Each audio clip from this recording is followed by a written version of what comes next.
salonum biraz büyük olduğu için 2 tane 6 metrekarelik halı var. Normalde ikisini böyle yan yana seriyordum. O zaman çok hoşuma gitmiyordu o şekilde duruşu. Tek halı serdiğimde de çok fazla boş kalıyor. O yüzden bu halımı normalde kaldırmışım, kapının arkasında duruyordu ama şöyle yapacağım. Masanın altına koyacağım. Hem daha güzel duracak hem de bu kadar boş durmayacak. Devam edeyim, ben çok yoruldum, tek başına çok zor.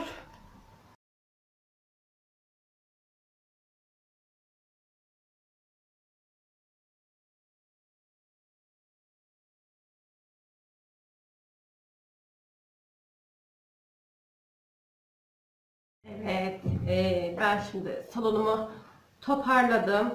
Sildim, süpürdüm, her şeyi yerleştirdim. Hatta şuradaki vidadayı kaldırmadım. Daha çünkü işim çok var. Bilgisayarın başına geçtim. Şöyle kendime bir kahve yaptım. Bir de şöyle küçük çikolatalardan koydum. Bilgisayardan şeye bakıyorum. Yarın kızım okulda şöyle söyleyeyim daha doğrusu her hafta haftanın çocuğu seçiliyor. İşte anneler ikindi yemeğine saat 3.30'da yani şey götürüyor. Yiyecek bir şeyler götürüyor. Ben de ne yapsam diye düşünüyorum. Bir tane tatlı, bir tane tuzlu götüreceğim. 35 kişilik olacak. 30 öğrenci var. 5 tane de personel. Öğretmenler falan işte. Bir tane dedim zebra kek yapsam. Üzerine çikolata sosu döksem. Öyle şeyleri çocuklar sevdiği için. Bir de şöyle dedim minik pizzalardan yapsam.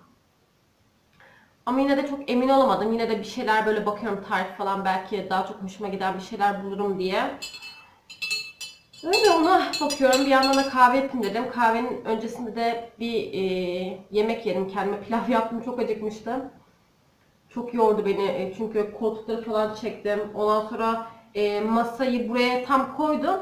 Daha sonra altına halı sereceğim aklıma geldi. Bu sefer masayı tekrar çektim. Halısını serdim. Masayı onun üzerine çekmeye çalıştım tek başıma falan, çok yoruldum. Açlıktan tansiyonum düştü neredeyse. İşte karnımı doyurdum. Kendime bulgur pilavı yaptım. Çok canım istemişti. Neyse.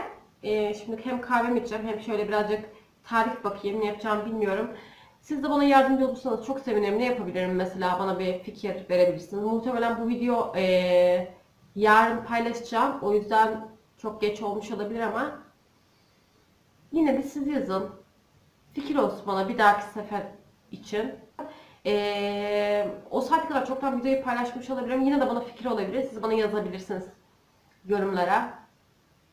Bu şekilde ben şöyle kahvemi içeceğim. Biraz dinleneceğim. Sonra Adan'ın odasına mutfağı ve koridoru süpüreceğim, sileceğim. Bu arada saat 4'ü 5 geçiyor. 5'te de Ada'yı okuldan almaya gideceğim. Neyse, o geldikten sonra da devam edebilirim işime ama. Öyle. Görüşürüz. Evet, ben kızımı okuldan aldım. Geldi. Şimdi Ada burada oyun hamuru oynayacak. Ben de ona şöyle çorba ısıttım. Yayla çorbası. Ondan yedireceğim. Biraz burnu akıyor. O yüzden iyi gelsin diye böyle yayla çorbası yaptım kızıma. Burada var. Evet. Şöyle indirelim mi aşağıya? Şöyle yapalım. Ben de kızıma bir yandan yemek yedireyim. Sakızını çıkar. Çıkar ama öyle olmaz. Çıkar, ver. Ver. Tamam, şuraya koy. Oraya koy. Tamam. Bak büyüdüm. Kendini gördün mü?